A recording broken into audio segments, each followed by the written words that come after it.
Hello, welcome to another episode of the No Way Jose podcast. Today I'm joined by my good friend Toad.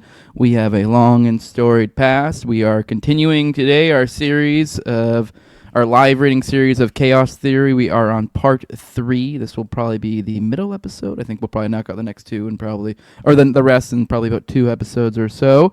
But I am here again with my friend Toad, and we are going to go through it. Once again, we are on the quest to get Bob Murphy to unblock me. We will get there. I think actually now, tomorrow, the first one goes out publicly. So we'll see. It might be fun. Maybe by like the finale. Maybe it'll be like there'd be a fun little announcement like, oh my God, guess what, guys? The audience is waiting in anticipation. He's going to take a look at this and be like, oh, these guys are retards. He's like, what the hell did I block this guy for? He's going to have no idea. I have no idea. I barely He's talk to going the to guy. re-block you for this series. We're getting super blocked. Yep. It's really, but yeah, that's we're back. I do think it's worthwhile. It's been a while since we popped into one of these. It's been maybe what they say. It's been a while, though maybe it hasn't. My concept of time's all warped since I do a Monday through Friday morning show. Oh, it's been 2 weeks, so my concept of time is warped. Okay, it feels like it's been a long time, but I mean, hell, it is kind of all of a sudden a whole new world. I do think maybe it is fun, it is worthwhile to mention current events with these live reading series we do, because I don't know, it does kind of color our commentary to some degree. And I just think took it's last interesting. week off because it was the day that Charlie Kirk was killed. Yeah, out of respect. But yeah, so that is a thing that's happened recently. I mean, not that we're going to spend any time this episode talking about it. Israel. Yeah. But we Am I gonna just your channel, dude? no, you're care. I don't care. You're good. But yeah, I just figured it's kind of cool. This is like a little bit of a time capsule. You get to see what was going on this time. You never know who's good at what time someone's gonna rewatch this. Because it could be 10 years down the road, and they're like, "Oh my goodness, that's what was going on during that time." But I don't know. Whatever. Toad, let's get into it. Are you ready? Do you have any thoughts? I don't know. I guess really, what do we really have to go into before we I have do a lot live of reading? thoughts, like in my DMs, Yeah, oh, that was a good one. Hopefully you're staying out of Discord, and hopefully you aren't hanging out at McDonald's. That's a Luigi Mangione joke. By the way, that was only actually in like the sexy Discords. We're only there were like a bunch of boobs in there, like actual like tits. Like I'm not talking about like people planning assassinations. I'm not in those Discords. Okay. I'm only in the fun ones. Only in the fun ones. All right, Toad. Well, I'm ready to get into it. Are you? We can go ahead and jump right into. I don't even remember where we were at, to be honest. Well, we're on page 29. I can go ahead and get started. We're on How Do We Get There? Like I said, page 29. So how do we get to like a private contract law society? Is that what I don't fucking remember. I believe so. Yeah, something like that. I believe so. That's where we're at. We'll go ahead and jump into it. I'll start reading. So how do we get there? The route to a free society will vary according to the history of a region, and consequently no single description will do. The path taken by North Korean market anarchists will no doubt differ from the course of similarly minded individuals in the United States. In the former, violent overthrow of unjust regimes may occur, while in the latter, a gradual and orderly erosion of the state is a wonderful possibility. The one thing all such revolutions would share is a commitment by the overwhelming majority to a total respect of property rights. All societies, no matter how despotic their rulers, must possess a basic degree of respect for property rights, even if such respect is given due to custom rather than intellectual appreciation. All people know that it is a crime to rape or murder. Even rapists and murderers know this. Such universal, intuitive notions of justice would constitute the foundation for a system of private law. This widespread agreement would allow for more specific, contractually defined rights to evolve. The process would be continuous, with one stage of codified property titles and legal rules forming the basis for the next generation of judges and scholars to systematize and extend. Regular people understand the waste and senselessness of conflict. They will go to great lengths and make great compromises to achieve consensus. For example, despite the lack of a formal government, newly arriving miners during the California gold rushes respected the claims of earlier settlers. To make a more modern example, even inner-city toughs unthinkingly obey the rules in a pickup game of basketball despite the lack of a referee. In market anarchy, free individuals, through their patronage of competing judicial and insurance firms, would foster a humane and just legal system. Those antisocial individuals who disrupted the process by blatantly violating obvious property rights would be dealt with in the ways described earlier. Yeah, well, Thoughts? I heard a libertarian mention miners, and I got worried for a minute.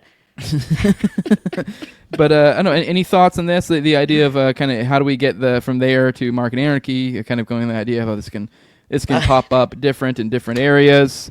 So yeah. Yeah. So I mean, he started out by mentioning that depending on what your current system of rule is, like if it's like really, really despotic, like to get rid of that government might actually require violence. He does mention that, which I thought Bob was a pacifist. Come on, Bob. But I think he's actually admitting that there is maybe some like defensive violence that is justified. I mean, I think you have to admit that. Maybe. I don't know if that necessarily smuggles in the justified component there. I mean, but right, yeah, well, I mean. But he's saying in the case of the it US, is under the assumption that this is a place that respects private property. But I guess to some extent the idea would be like, well, they're violating your private property. But yes. Well, he's talking about how do you get there in the first place. I think he would parse it out. I think he would parse that differently. I don't know Bob's specific takes on pacifism, but I would assume his pacifism's more of a it's not like the libertarian legalistic criminal justice type perspective. That's probably more of a personal, if I had to guess. I mean, you'd know more about his perspectives than I would. So I'm saying, like, from the perspective of this. It's been a while, but yeah, I think you're right. So my point being is I don't think this necessarily smuggles in justified, since he's looking at it from the perspective of like a legalistic, what's proper, respecting property rights. So this may respect what Bob's sensibilities are when it comes to like morality, but so far as a legal code and whether it's legally justified in some sort of like not like a government legal system but like a private law, that's what he's talking about here. Like he may make the concession that he would find it to be. I mean, obviously I'm speaking a little bit for him, but maybe I would presume that he would maybe make the distinction of like kind of his moral take and then kind of the legalistic take. Maybe. I mean, he went over it pretty quickly, but then he did say that in the case of the U.S., that he would hope that it would be like a peaceful, probably like decentralization movement of some kind. Essentially, it would be how we would start to get there, like sort of like the dissolution of the USSR or something like that. And then he's saying that everybody in like this new, like to actually form this private law society, you would need to establish a society in which people respect property rights. And he's saying that some of it would just basically be intuitive. Like he mentioned that even criminals now, like they know that murder is wrong and they do it anyway, despite knowing that it's wrong. So at least there is that like knowledge that, hey, this is wrong. And then he's basically saying that would kind of form the basis of it. Like, okay, we have this agreement. Basically, everybody knows this is wrong. We'll have some more maybe specific agreements as to what is a property violation. But it's like, it seems like a lot of it is kind of just intuitive. And then people who start violating those will be dealt with, as he described earlier, like basically social ostracism, essentially. Like if you start violating these, these rights that we have, these property rights, you're going to be out of here, buddy. You're not going to be able to participate in our society. Yeah. By the way, Toad, I'm pulling an audible here. I've decided from now on, in our current, and maybe we'll change our mind later, but I want to be the reader, and I want you to be the commentator. So I'm going to do the reading, because I feel like it makes it easier than doing the swapping back and forth. So just from this point forward, I was just thinking about it. I was thinking this a couple ago. I was like, I think it'd be better to read it. I like your commentary better, and I like my reading better. So, sorry. We'll do that, okay? Fuck you, Toad. I'm just kidding. I mean, if you want to swap back and forth, if you do get something from the, but I do think you do tend to give better commentary, and so I figured we're swingers. Swapping. We're swinging about. But okay, I just want to throw that out there before you get confused and try to jump in. But if you do have a different opinion, let me know. Legal positivism? Oh wait, you motherfucker! No, I'm just kidding. Legal positivism. I don't know why that one got me, as I was just bragging about my reading. Some readers may wonder how I can propose a replacement for the state's justice system when I haven't first offered a rational theory of the source and nature of legitimate property rights. The answer is simple. I don't have such a theory. Nonetheless, I can still say that a market system of private law would work far more effectively than the state alternative, and that the standard objections to anarchy are unfounded. There is widespread distrust of allowing the market to determine something as crucial as, say, prohibitions on murder. But the market is just for a shorthand for the totality of economic interactions of freely acting individuals. To allow the market to set legal rules really means that no one uses violence to impose his own vision on everyone else. Murder isn't wrong merely because it fails the market test. Of course not. But its intrinsic immorality will find expression through market forces. We can all agree contractually to refrain from murder and to abide by the decisions made by an arbiter should we be tried for such a crime. In this way, we know we are not violating anyone's rights.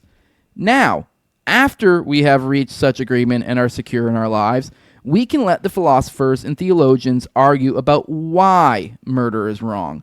Legal scholars offering a priori constructions of just law would certainly have a place in market anarchy. After all, their tracts might influence the judge's decisions. However, in this essay, I focus on the market forces that will shape private law, not on the content of such law. That's Okay. it. Yeah. Any thoughts on that? Any thoughts on the legal? Essentially, he's talking about legal positivism here. The idea of essentially what legal code essentially. He's kind of making the idea of like. He's kind of making the point that he's kind of made before, that there wouldn't be like an objective legal code here. That it would probably be subjective, and he can't give you the objective legal code. It's like it's the idea of it has to be. It's literally it's the old libertarian or libertarian anarchist joke. It's like, oh, so you're an ANCAP libertarian, Huppian, whatever the fuck. So why don't you tell me how everything would run without the government? Right, exactly. You can't say that. You don't know how everything would run. You'd have to be an expert in every industry, and that's kind of the That's kind of the idea here, that the people that actually know what they're doing in that particular industry or whatever would probably gravitate towards actually doing that in that industry. It'd actually have like, it's kind of like the elite theory thing. You'd actually have the people that are good at that thing doing that thing, essentially. Yep. So, yeah. And that applies to law, too, which is what we're talking about here, which is essentially what government it is. So we're kind of talking about, because it can be solved through contractual agreements. So, because I mean, everything so far is like a crime or whatever, you can kind of solve it with contractual agreements for the most part, as we've established. And then anybody else that fits outside that, like, hey, well, you did not, like, you can fuck off and you can get out of our area because you aren't willing to either agree to that or you've broken such contracts.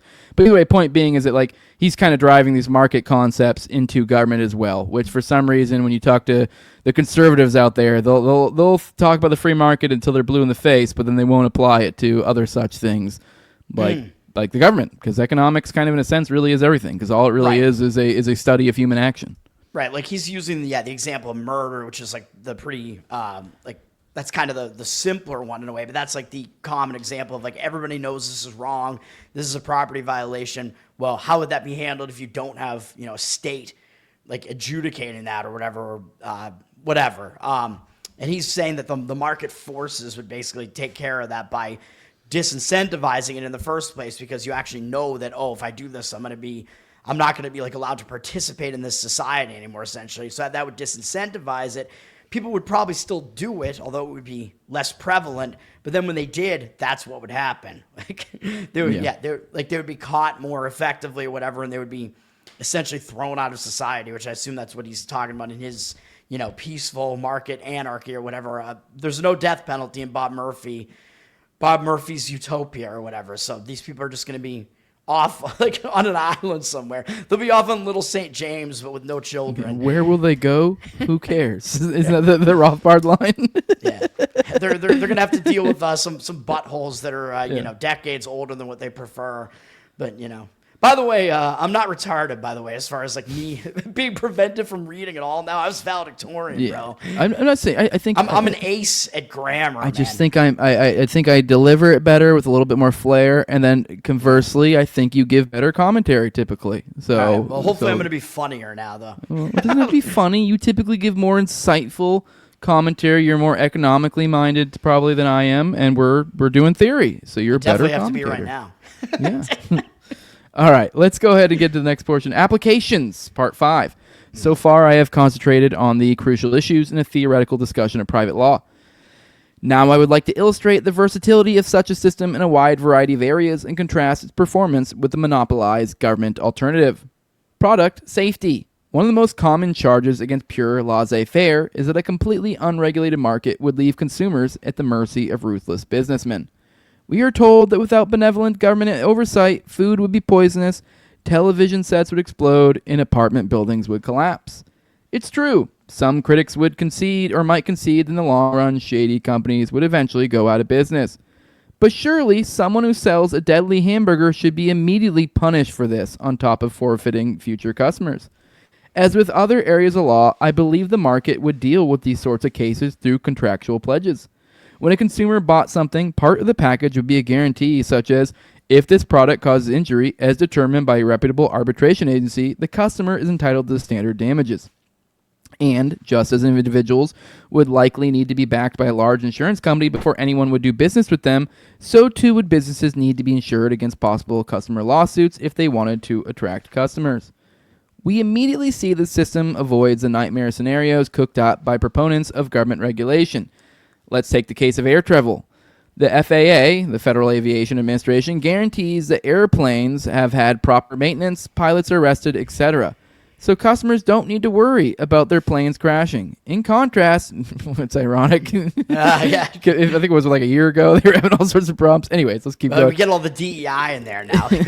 We're getting way too many like female and non-white pilots, man. Let's get back to white male pilots only, please. It's much safer. So customers don't need to worry about their planes crashing. In contrast, many people allege under a free market, customers would have to keep statistics on how many crashes each airline had, and they'd have to be experts in airplane maintenance to see which companies were best. But this is nonsense. All a flyer needs to do is make sure that when he buys a plane ticket, part of what he buys is a pledge backed by an insurance company saying, if you are killed in a plane crash, our airline will pay your estate, Y million. I don't know why I picked Y as opposed to X. Usually it's X what you pick there. But anyways, now since the insurance companies stand to lose millions if the planes of this airplane crash, it is they who will hire trained inspectors, keep meticulous maintenance logs, etc. They would say to the airlines, yes, we will underwrite your contractual pledges to customers, but only if you follow our safety procedures, allow our inspectors to look at your planes, work out an adequate pilot screening process, etc. And if we catch you violating our agreement, we will fine you accordingly. Since they are out to maximize profits, the insurance agency will gladly pay for preventative efforts if this will lead to a greater savings in expected payments of cash to those killed in a crash. This stands in sharp contrast to the present system. The FAA too sets up guidelines, but what are its incentives?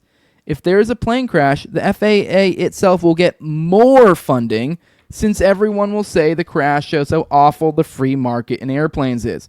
Bloated government agencies always mismanage their resources so that there will be too many mid-level managers and not enough inspectors. Most important, since there's no competition, there's no benchmark against which to compare the FAA's oversight. Some lowly mechanic might have a great idea to improve airline safety, but the bureaucratic FAA would take years to implement it. So you have the long portion. We're going over a lot, but we're kind of going over the idea of like how in a free market would we be able to guarantee some sort of product safety? And once again, contracts. Right. So yeah, he's talking about the difference between like how the incentives line up like in the government system with the FAA. He just talked about that in that last section there. Like the incentives are pretty much totally inverted from what they would be in like the free market scenario, where here people like actually kind of think like, oh, well, it's Boeing. Like that's a private company, bro. Like, right. So that's the free market operating. Whereas that's not the case at all. Like everything is just totally captured. Like they're all government agencies here. Government is heavily involved in bastardizing like the airline industry for sure. That's the case with a lot of industries. It's less the case with some other industries, whatever. But like he pointed out there, you get like an airline disaster. And then the answer is, well, we need to steal more money from you, the taxpayer, because look at how unsafe it is right now. It's because we're underfunded, and that's just the line over and over again. And then they keep doing that over and over again because there's no incentive to do anything else. In fact, they're actually probably incentivized to have more crashes because they get more money. Whereas in the private system, the opposite is true. And that there would actually be held liable for those crashes. Like the airline, like in that case, because it's kind of a big deal, like taking a flight, okay, we're going to have part of our, deal here with you. If you buy one of our airline tickets, it's going to be some contractual agreement that if we crash, we're going to pay, your family money or something. If we crash and you get killed or whatever, we'll have to pay out the damages. And then there'll be an insurance company in there that insures the airline against those things happening. And then everything would line up, just like how he was talking about insurance before and how Hoppe was talking about insurance in Democracy, the God That Failed, towards the end of it. It's all, it all lines up in the same way. Like the insurance companies would actually be incentivized to maybe pay a little bit more to make sure that like airline in this case would actually be safer, because that means the insurance company is going to save in the long run, and the airline also will. Like, it's going to save both of them money if there are fewer crashes. So everything just kind of lines up that way.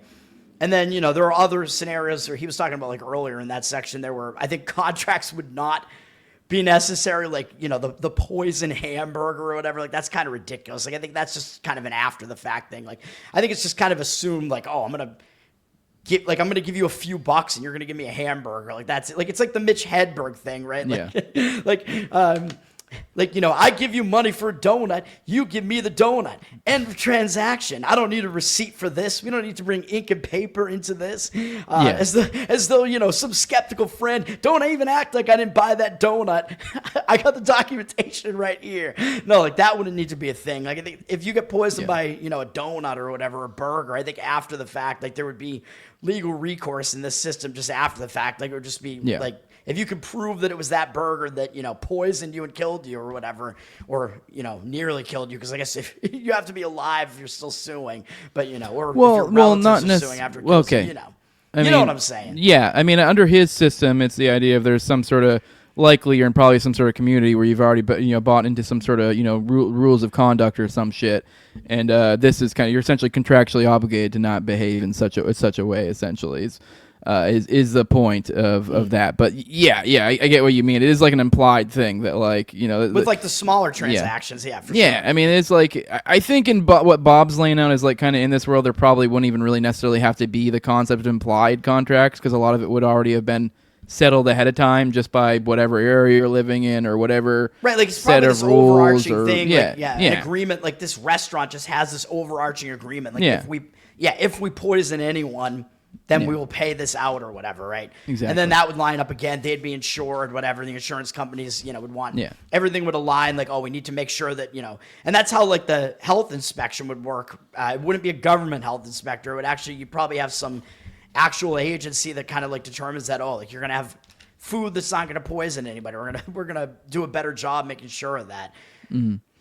All right, let's get to the next part. Professional licensing.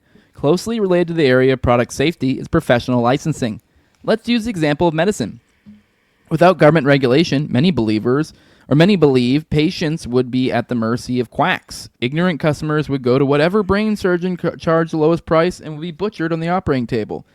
To prevent this, the benevolent government must establish guidelines backed up by guns to limit those who enter the medical profession. This, of course, is nonsense. Voluntary organizations could or would probably arise, allowing only qualified doctors into their ranks. Concerned consumers would then patronize only those doctors endorsed by reputable associations. Before undergoing risky procedures or ingesting prescribed drugs, patients would require contractual pledges for restitution in the event of injury. In this case, it is again the insurance companies who would make sure the doctors they were underwriting were in fact qualified. Since they'd stand to lose millions in malpractice suits, the insurance companies would be very careful when setting their standards. Such a system would be far preferable to the present one. As it is, the American Medical Association is little more than a glorified union, which requires immense schooling and training to artificially restrict the number of doctors in order to drive up their salaries and healthcare costs in general.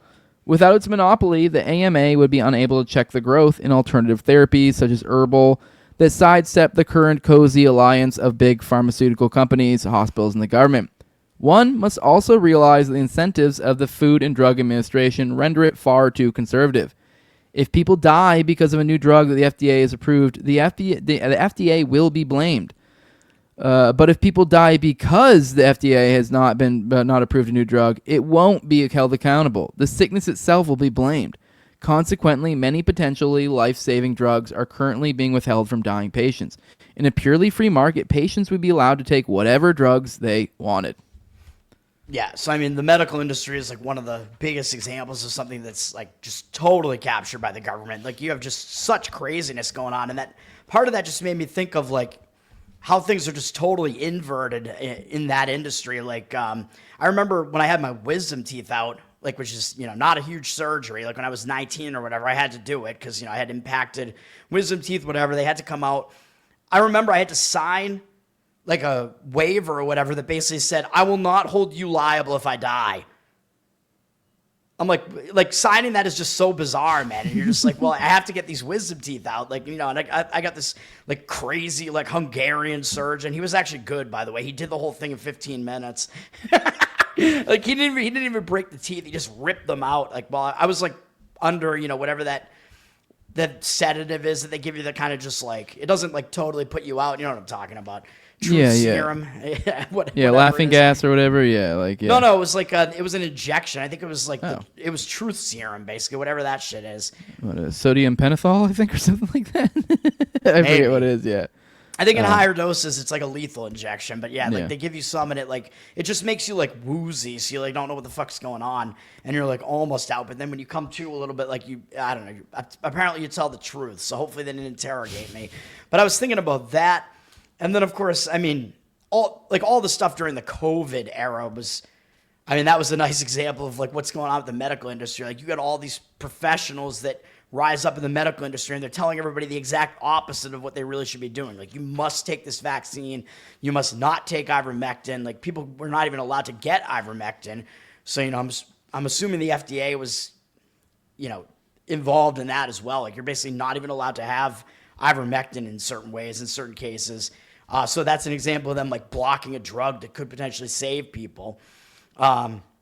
Meanwhile, they're like demanding that you take this other drug because all the incentives are reversed. Big and as pharma they pointed out, you can't just pick whatever you want, which which it's is not like over the counter. For the most so you part. can't just pick like because the thing is, people are always like, how would this work if you didn't have a government? And you're like, it's working great right now, buddy. Yeah, it's like it's not that crazy. It's probably somewhat similar, although you probably would have alternatives for ways that you could get a hold of more. You would essentially have a more probably a larger option of drugs you could buy places. But even then, like I know people are always concerned. It's like, oh well, then you could just buy heroin at CVS. Like I highly doubt that if everything became illegal right now, that you'd be able to just go to CVS and get heroin. I just don't know, man. You could buy it from the Sears catalog in like the early 1900s. Oh, okay, but you know what I mean. But it's like you're there just because that we change. I mean, that was a different time, so they had different sensibilities. So that makes much sense. Better time. So I mean, but I don't think legalizing it would essentially then make it so that CVS finds it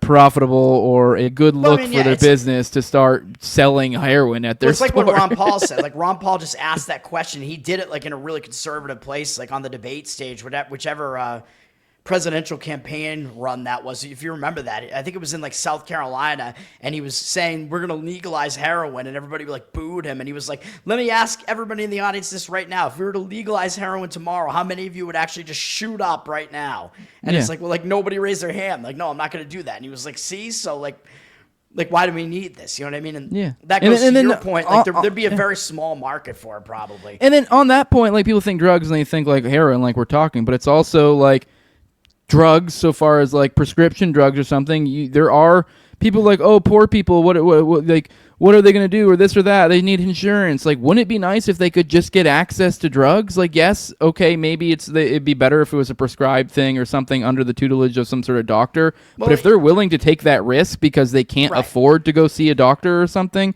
but I still think likely in this theoretical world, people would probably still visit doctors. They'd still get recommendations because I'm not a pharmacologist. I don't really there are certain things that are kind of like no shit. Probably. Yeah, the doctors would actually be in that role, like as an actual expert rather than what we have now, where a lot of these people are just getting propped up. Like I said, with all so many doctors are saying you should get, like my doctors are like, you got to get the COVID vaccines and whatever. I'm like, no, I'm not doing that. Like there were very few doctors who would not like recommend it or even like push it, which is crazy because we know that it was, at best, it was totally unnecessary. And at worst, I think it's, causing a lot of problems for some people, maybe many people.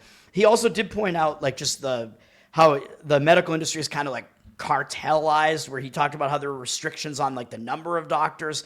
I know there were restrictions on the number of hospitals that can exist in certain areas. So like the supply is actually being artificially restricted by the government right now. So like you have to go to a certain like in my area, there are only two main like companies that just overarch everything. Like in Massachusetts, there are basically two companies. So you have to pick one or the other basically as far as which hospitals you're going to go to. It's just two. Like two major hospitals just have like a complete it's like a duopoly basically over like the entire medical industry. It's crazy. So it's like, well, there's your choice, one or the other, and they both suck. So it's like, which one do you want? And that wouldn't be the case in this private system. You'd probably have a lot more like localized hospitals.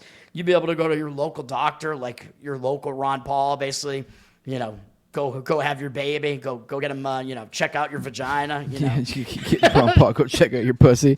All right, let's get into gun control. I realize that many libertarians find certain aspects of my system a bit unnerving.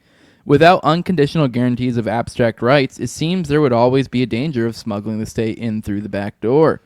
Rather than dance around such issues, I'll give the best example I can think of to demonstrate the difference between the conventional libertarian approach and my own: gun control.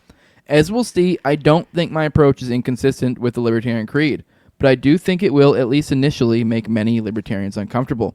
The standard arguments over gun control go like this. Opponents say gun control will render people defenseless against criminals and leave citizens at the mercy of their government rulers. Only when someone has actually used his gun against innocents can the law rightfully step in. Proponents of gun control, however, argue this position is too dogmatic. Surely some preventative measures are justified in the public interest. As with most debates held within the context of a government legal system, I think both sides have legitimate points. Certainly, we cannot trust the government to protect us once it has disarmed us. But, on the other hand, I feel a bit silly arguing that people should be able to stockpile atomic weapons in their basement. So the strict interpretation of many libertarian arguments would mean just that. Fortunately, the system of private law that I've described allows us to sidestep this apparent trade-off.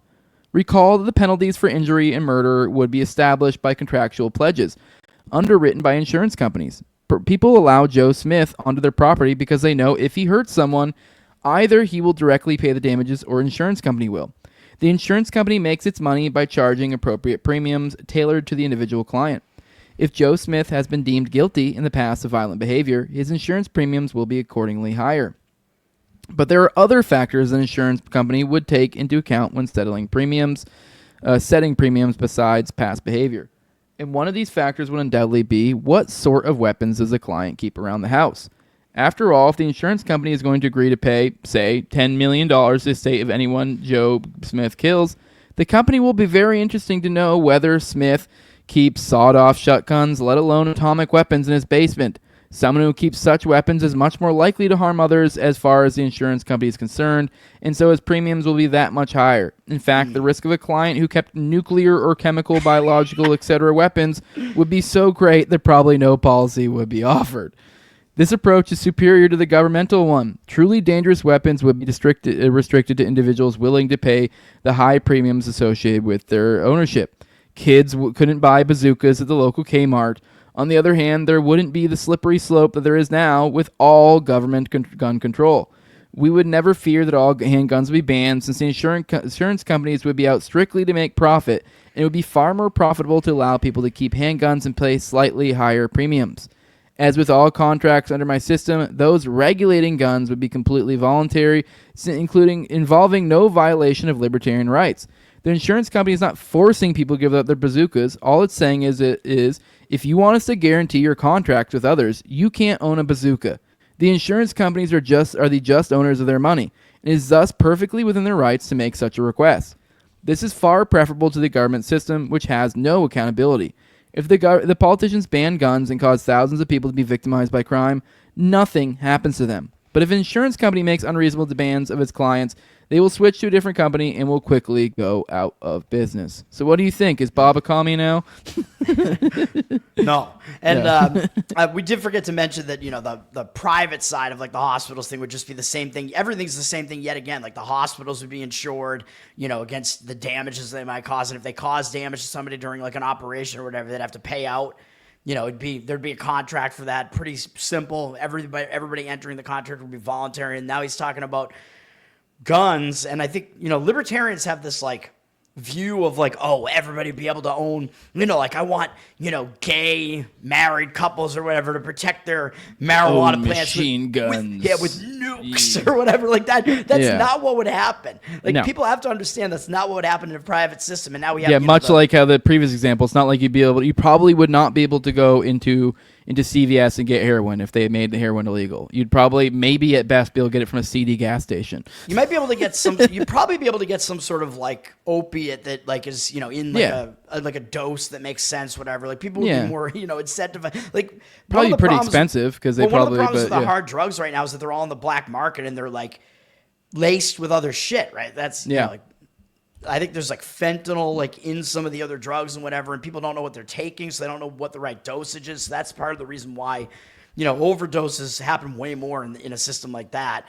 But yeah, back to the guns here, gun control, which kind of reminds me of this trans gun issue going on right now, where I was basically saying that trans people shouldn't own guns. Everybody flipped out that you're a gun grabber or whatever. I'm like, no. What I'm saying is that in a private system, if you have these people that are obviously like mentally unstable or whatever, you wouldn't sell them a gun.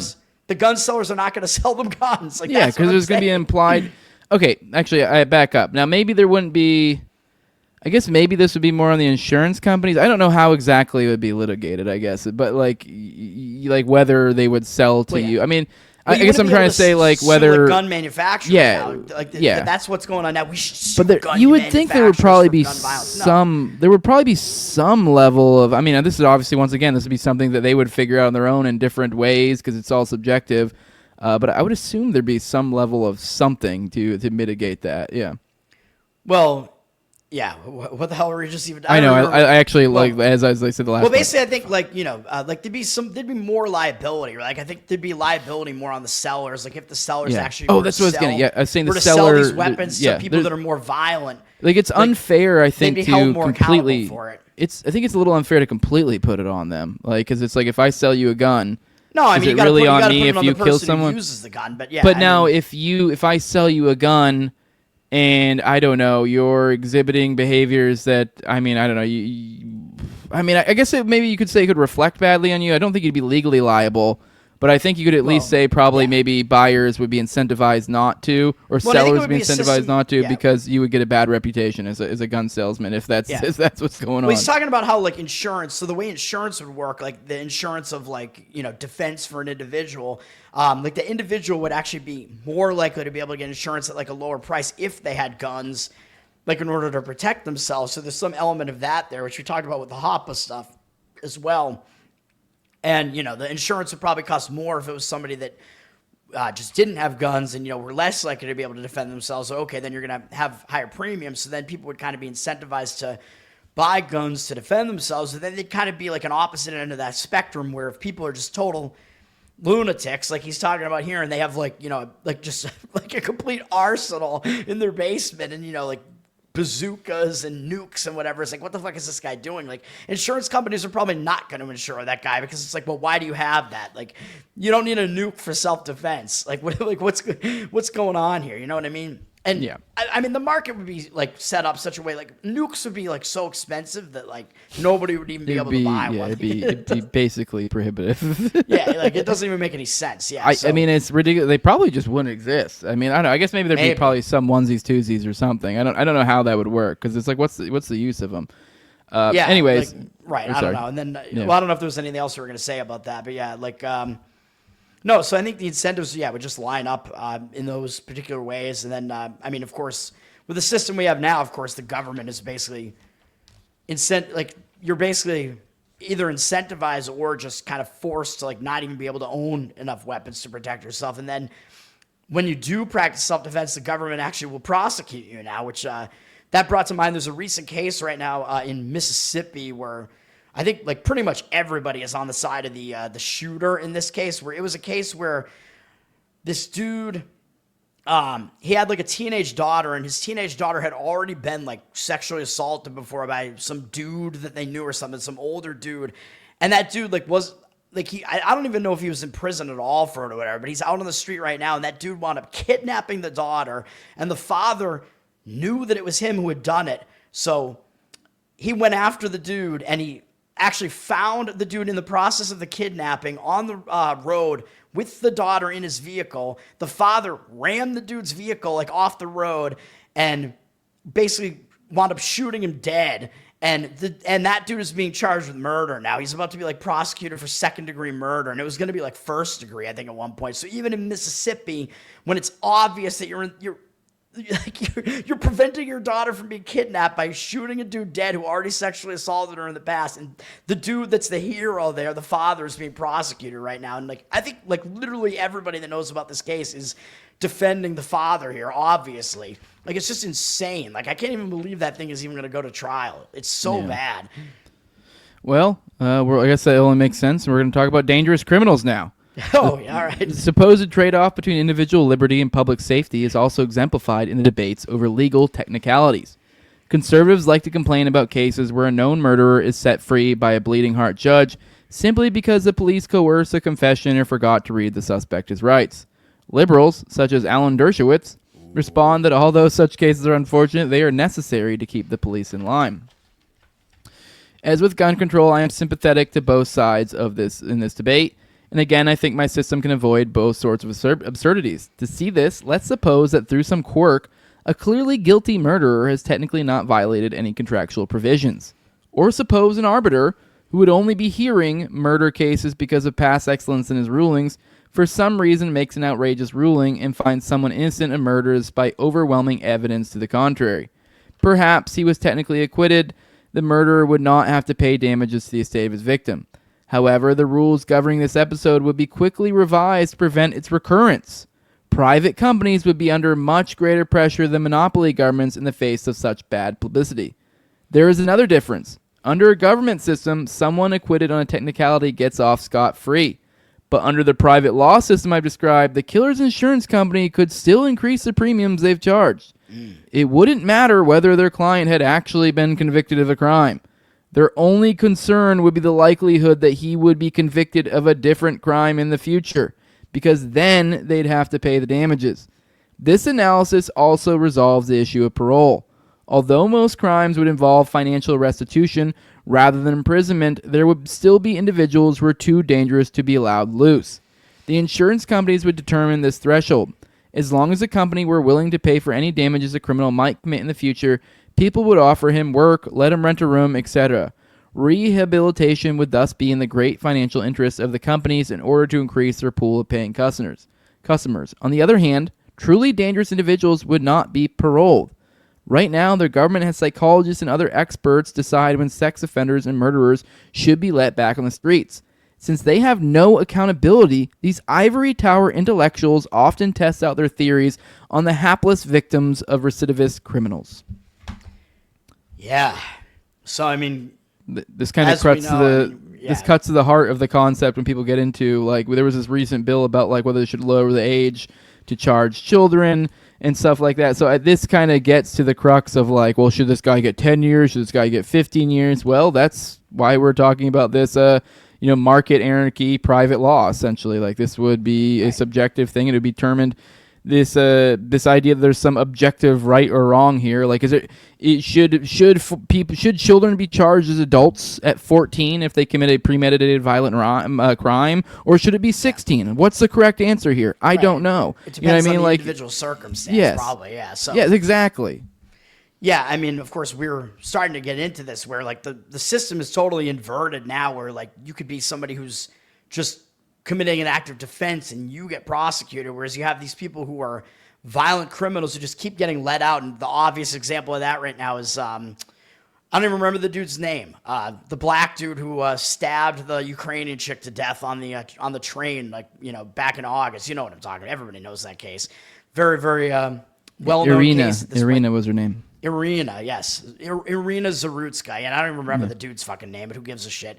But what's happening, so that guy had been arrested 14 different times for different offenses, like some of them violent and whatever, and he kept getting let out over and over again because you get these liberal judges who were like, oh, well, he can be rehabbed. It's this thing. Oh, he just needs, mental evaluation or whatever.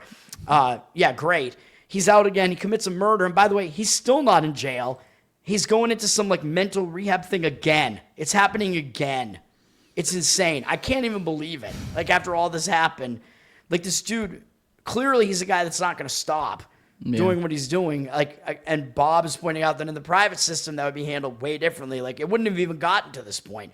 Like, once this guy was doing this multiple times, it would be like, well, okay, these insurance companies, we're not going to insure this guy anymore. That basically means that the other participants in the market are going to say, hey, this guy, we can't, do business with this guy anymore. So he's effectively going to be shut out. Yeah, he's society gonna be like in that case. probably like a shot on sight type thing. Get the fuck out of here. Like you can. Right. You can. It's kind of the Rothbard line we're talking about. Like, where will they go? Who cares? You go elsewhere. You stay the fuck out of here. Your voice or your face. We have facial recognition that picks your shit up. You are not allowed here anymore. Like you are. You go on. You are exiled. You are fucking Simba after Scar killed his dad. You get the fuck out. That's what this is. Yeah. And you are living in no man's land and have fun with that. If you're on this level of violent murder, like no other communities are going to take you in. Even some of the seedier ones that would probably exist would still be like, no, we don't want this level of violent murderer or pedophile or whatever. Right.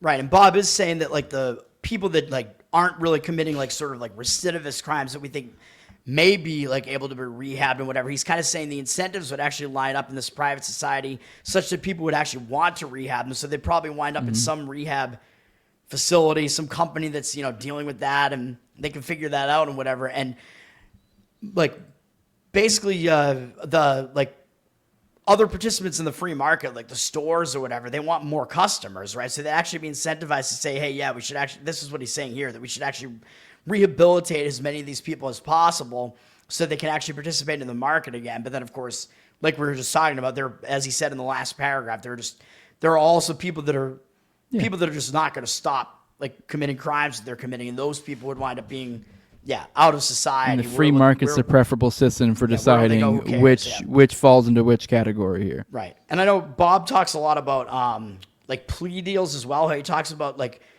there are a shocking amount of like innocent people who actually plead guilty to crimes they didn't commit just because they're you get played down, about going to the trial, and they're going to face like potentially an even worse like sentence if sometimes you got to go to discovery, and that in and of itself is just stressful because most people don't want to just show all their shit and like whatever, or so like or they don't want to even risk getting so it's like just fuck it, just plead, why not? So we wouldn't have that here. And he's saying that the judicial system, he mentioned in this section that the judicial system might also get something wrong, where hey, if they just like if some guy is found innocent or whatever, a certain crime, and he actually isn't, he's saying there's actually recourse after that in this private system, where it's not like just one and done like in the legal system, like double jeopardy. Oh, you can't try this guy again. You know what I mean?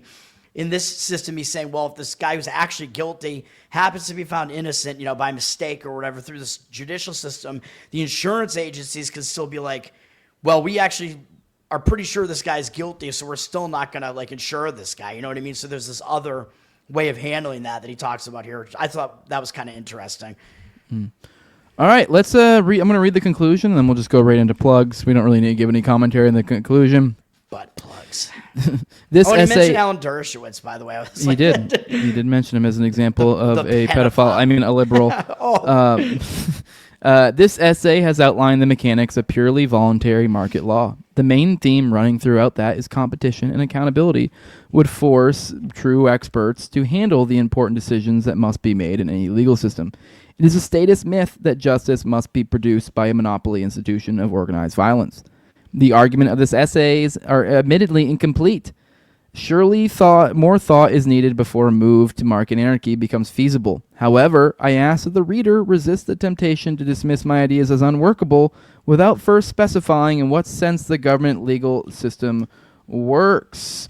And then next episode, we will be getting into private defense, like I think we've mentioned at the beginning of this series. That's some Hoppe stuff too. Yep. This book is broken into two essays. I think it was private law and private defense. We are just now finishing private law just now, and the next episode we'll come back with private defense. But with that, Toad, where can people find you at? Right, and he did just leave that by saying, well, hey, like this government system doesn't work right now, so like what's your objection to trying the system? Exactly. I mean, that's kind of the argument.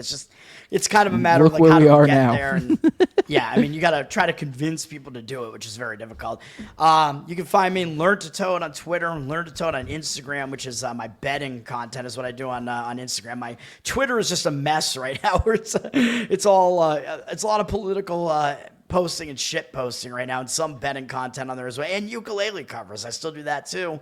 My betting show is Better Off Dead, BTTOR, which is on YouTube and on the audio platforms, Spotify, Apple, whatever.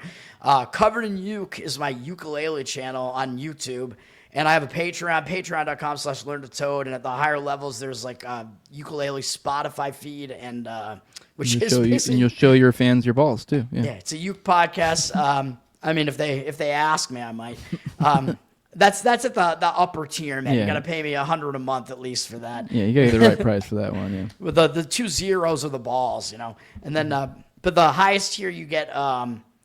prioritize ukulele requests, and I don't have anybody that has taken me up on that yet. Well, that's the $300 tier, so that might be why.